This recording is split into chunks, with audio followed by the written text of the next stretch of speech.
जिसमें कि directive principle of state policy article 36 से लेकर 51 में 1 तक बताया गया है, जिसमें जिसमें बताए गए हैं। फिर फंडामेंटल ड्यूटीज बताई गई है आर्टिकल 51 ए में। तो ये फंडामेंटल ड्यूटीज हमने शायद नहीं देखी थी।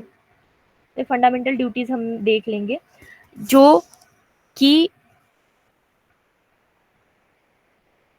हर एक सिटीजन पर बाउंड है। मतलब कि अगर वो इंडिया का सिटीजन है तो उसको नेशनल एंथम का, नेशनल फ्लैग का रिस्पेक्ट करना चाहिए। जैसे कि फर्स्ट बताया गया है आपके इंफॉर्मेशन के लिए 11 फंडामेंटल ड्यूटीज है, जो कि आर्टिकल 21 ए में बताई गई है, और उसका पार्ट 4 ए है। Part 4 A article 51 A. तो फर्स्ट फंडामेंटल ड्यूटी क्या है? To abide any constitution and respect its ideal and institutions, the national flags and the national anthem। तो नेशनल फ्लैग और नेशनल एंथम का रिस्पेक्ट करना, जैसे कि नेशनल नेशनल फ्लैग ऐसे गिरने नहीं देते हम। तो ये एक रिस्पेक्ट का टाइप होता है। ये हमारी एज अ इंडियन सिटीजन हमारी ड्यूटी है। To cherish and follow the noble ideas which inspire our national trust for freedom. जैसे कि जो भी हमारे फ्रीडम फाइटर्स है, उनकी जो भी मतलब जो भी आइडियाज़ थे, तो उनको फॉलो करना।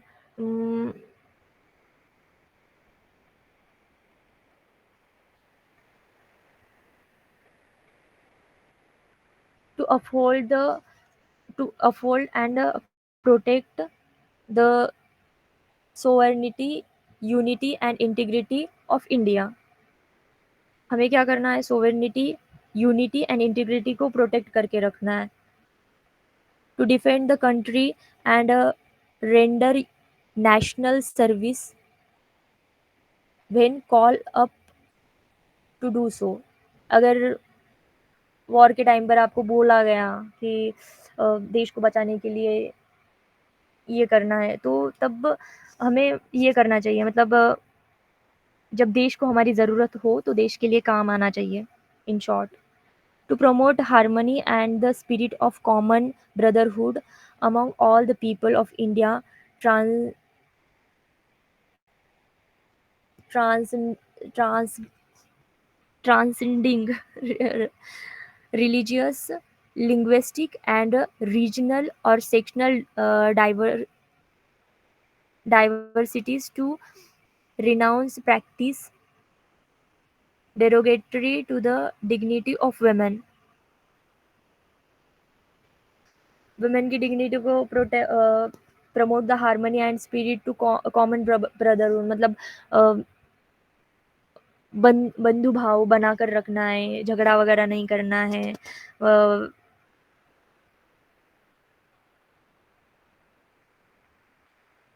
Dignity of women spirit, dignity of women वो बनाए रखना है।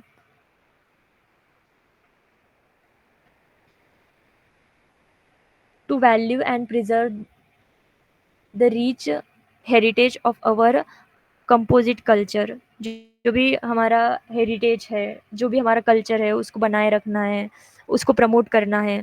Protect and improve the natural environment including forest, lakes, river, and wildlife, and to have compassion for living creature। मतलब जो भी हमारा एनवायरनमेंट है उसको प्रोटेक्ट एंड इम्प्रूव करना है, पोल्यूशन नहीं फैलाना। Develop the scientific temper, humanities and the spirit of inquiry and reform.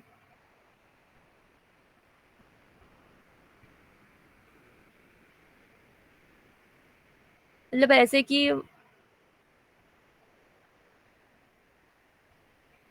Ideas develop करने हैं, जो कि मतलब साइंटिफिक टेम्पर, हमारा साइंटिफिक टेम्पर बढ़ाना है।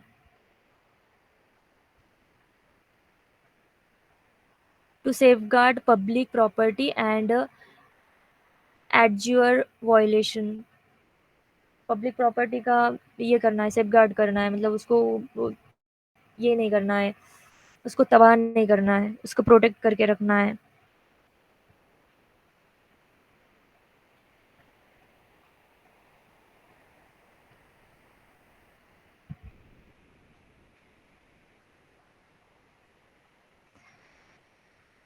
अप टू मतलब ये ड्यूटीज़ बताई गई है, जैसे कि ये बताया है, 10वीं बताई गई है, to strive towards excellence in all sphere, to individual and collective activities, so that the national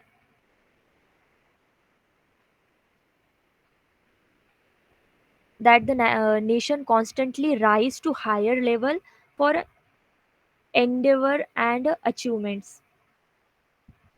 मतलब जो भी हम देश के लिए जो भी मेडल्स लाते हैं, तो उनको उनको लाना है, जैसे कि नेशन मतलब ऐसे अचीवमेंट्स लेकर आना है हमारे देश के लिए।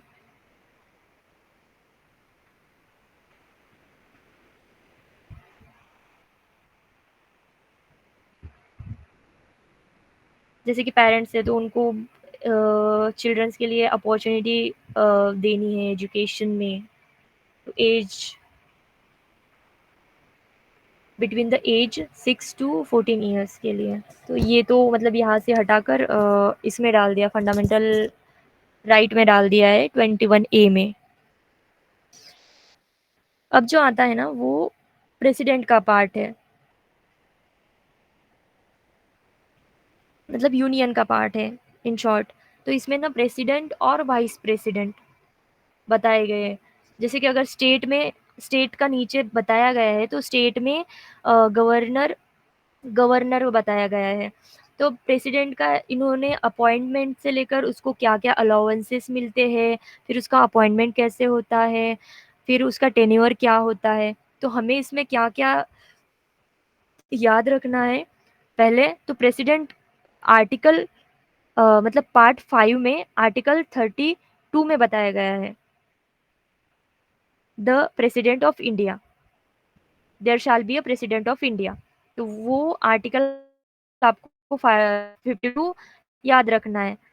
फिर एग्जीक्यूटिव पावर ऑफ यूनियन ज़रूरत नहीं है, अभी मतलब फ़िलहाल के लिए नहीं है।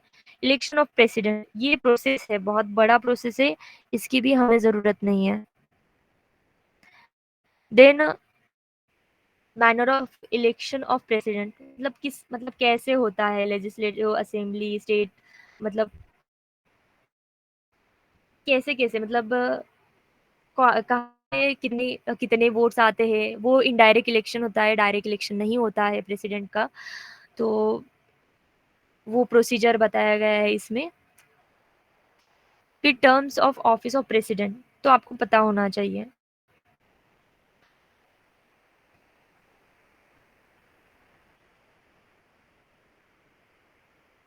5 साल के लिए प्रेसिडेंट ऑफिस होल्ड करता है।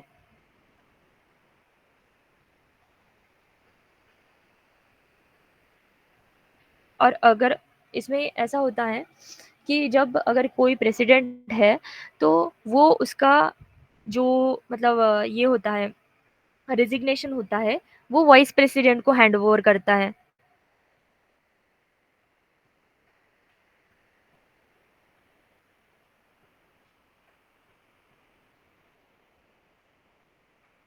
और अगर तब तक उसको नहीं निकाला जा सकता जब तक वो उसका रेज़िग्नेशन वाइस प्रेसिडेंट को हैंडओवर नहीं करता।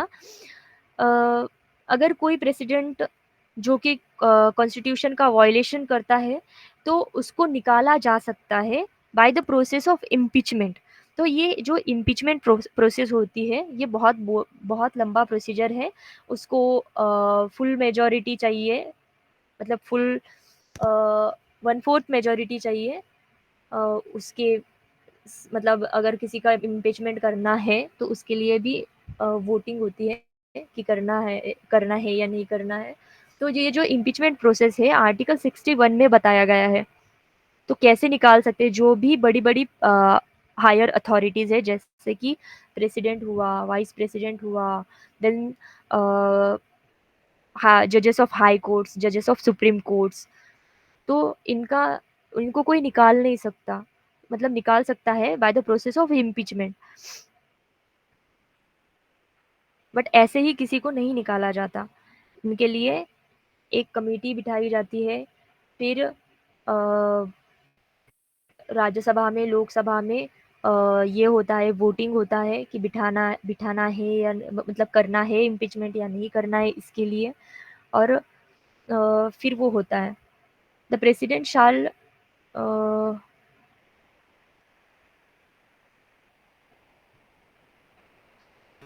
वो कब तक उसका ऑफिस होल्ड करके रख सकता है जब तक उसका जो सक्सेसर है वो मतलब वो ये नहीं होता मतलब जब तक वो ऑफिस में एंटर नहीं होता तब तक वो ऑफिस होल्ड कर सकता है प्रेसिडेंट।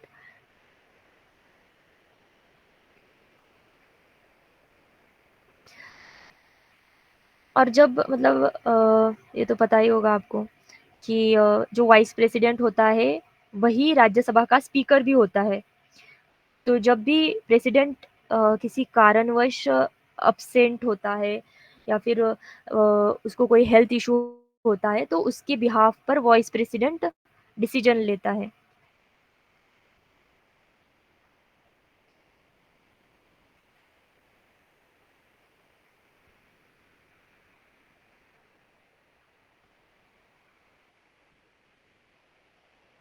तो प्रेसिडेंट का री-इलेक्शन हो सकता है मतलब वो री-इलेक्ट हो सकता है बट उसका एलिजिबिलिटी क्राइटेरिया होता है जैसे कि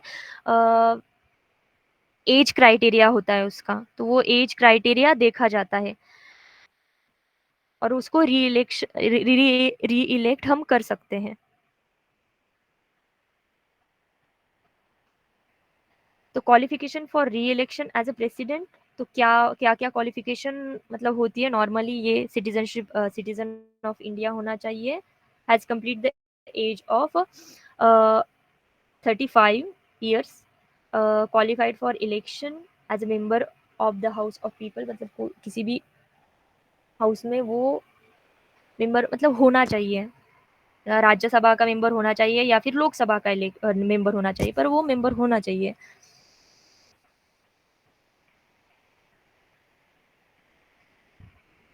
और वो ऐसा कोई भी इंसान एलिजिबल नहीं होता है जो भी ऑफिस ऑफ प्रॉफिट होल्ड करके रखता है मतलब वो कहीं और पर एम्प्लॉयड है तो वो प्रेसिडेंट नहीं बन सकता या फिर वो इलेक्शन भी नहीं लड़ सकता उसको इलेक्शन लड़ने से पहले उसको रेजिग्नेशन देना पड़ता है जो किसी भी ऑफिस ऑफ प्रॉफिट का पार्ट हो होल्ड करके रखा हो तो उसका उस पर रेजिग्नेशन देने के बाद ही वो इसके इसमें इलेक्शन लड़ सकता है।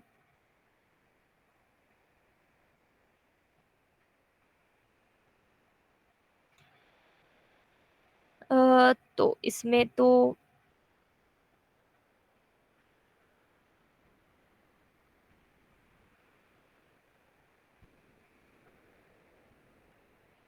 प्रेसिडेंट को की जब ओथ सेरेमनी होती है तो उनको ओथ कौन देता है तो ओथ देता है चीफ जस्टिस ऑफ इंडिया और अगर चीफ जस्टिस ऑफ इंडिया ना हो तो कौन देता है तो सीनियर मोस्ट जज of supreme court.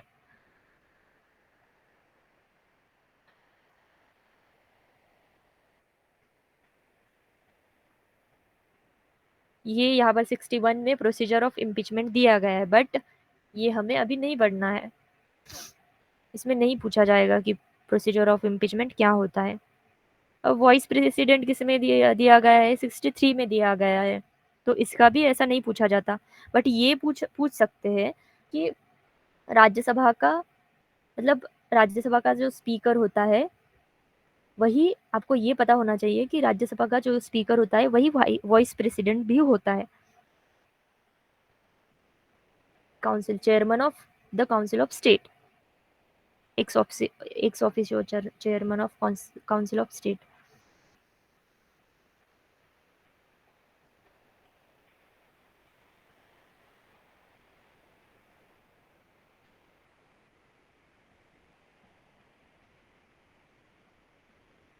Election of vice president कैसे होते हैं? सेम होते हैं, जैसे प्रेसिडेंट का होता है वैसा ही होता है। टेनी टेन्योर भी सेम होता है।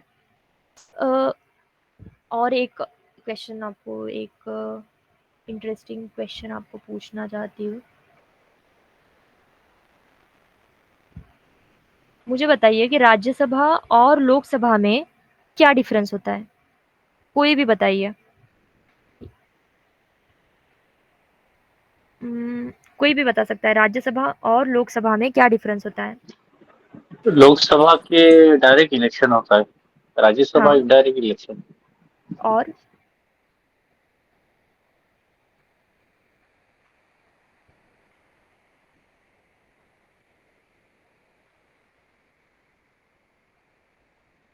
मतलब ये जो भी लोकसभा और राज्यसभा होती है, या फिर विधानसभा और विधान परिषद होती है, तो जो विधानसभा और लोकसभा होती है ना, उसके डायरेक्ट इलेक्शन होते हैं, इसके इनडायरेक्ट इलेक्शन होते हैं। बट लोकसभा और अ, लोकसभा और विधानसभा ये डिसॉल्व होती है, बट राज्यसभा और विधान परिषद कभी डिसॉल्व नहीं होती है। इसके हर 2 साल में वन थर्ड मेंबर जो है वो री इलेक्ट, मतलब इलेक्ट किए जाते हैं, री इलेक्ट किए जाते हैं। तो उसका टेन्योर ऐसा शफल होके चलता रहता है, वो कभी डिसॉल्व नहीं होते।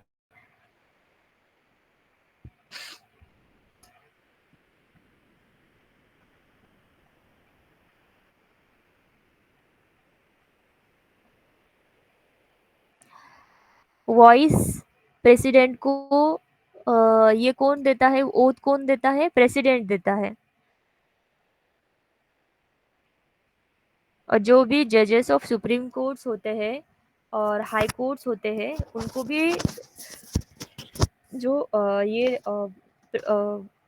उस उनकी भी ओथ सेरेमनी जब होती है, तो उनको भी ओथ कौन देता है? प्रेसिडेंट ही देता है। और मेंबर ऑफ पार्लियामेंट को भी प्रेसिडेंट ही देता है। सॉरी, जो उम, शायद मिनिस्टर, हाँ सॉरी, जो मिनिस्टर्स होते हैं उनको उनको भी प्रेसिडेंट ही देता है।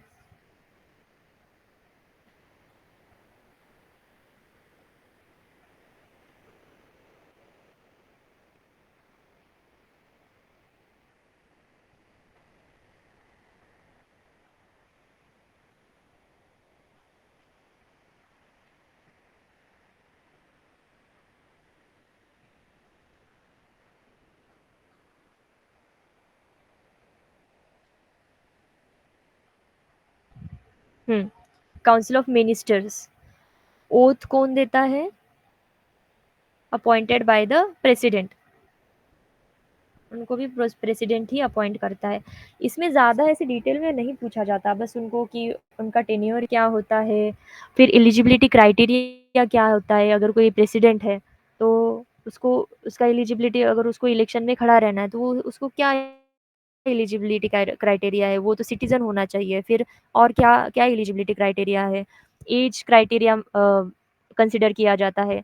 35 इयर्स ओल्ड, मतलब 35 इयर्स से ज़्यादा होना चाहिए वो। तो ऐसे एज क्राइटेरिया ये किए जाते हैं। फिर और ये होता है एक कि 65 इयर्स, मतलब वो जजेस का होता है।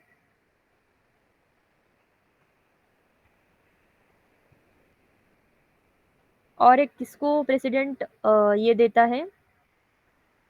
Attorney general of India. Attorney general of India को प्रेसिडेंट अपॉइंट करता है।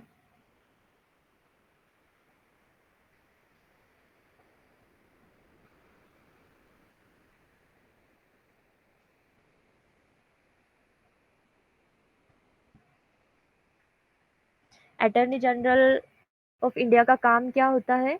गवर्नमेंट को वो एडवाइस करता है, जो भी लीगल मैटर होते हैं ना उसमें, और जो भी गवर्नमेंट पर जो भी केसेस होते हैं, तो उसके खिलाफ अटॉर्नी जनरल ऑफ इंडिया ये करता है, सुप्रीम कोर्ट में लड़ता है। ये बहुत बड़ी पोजीशन होती है, तो इसको भी अपॉइंट प्रेसिडेंट ऑफ इंडिया करता है। और इसका कोई टेन्योर नहीं होता, वो कब तक होल्ड करेगा ऑफिस। अगर किसी की सरकार है, अगर वो गिर जाती है, तो वो अटॉर्नी जनरल का टेन्योर वहीं पर खत्म हो जाता है। मतलब हर पार्टी का अलग इंसान होता है जो उनको लीगल एड दे, क्योंकि आप अटॉर्नी जनरल को उसका फिक्स टेन्योर और ड्यूरेशन में नहीं रख सकते, क्योंकि वहाँ पर आइडियोलॉजिकल कॉन्फ्लिक्ट होते हैं। इसलिए अगर किसी की सरकार गिर गई तो चेंज हो, मतलब अटॉर्नी जनरल चेंज हो जाएगा। और इसमें ना इनको कुछ ऐसे अलाउंसेस वगैरह भी नहीं दिए जाते हैं।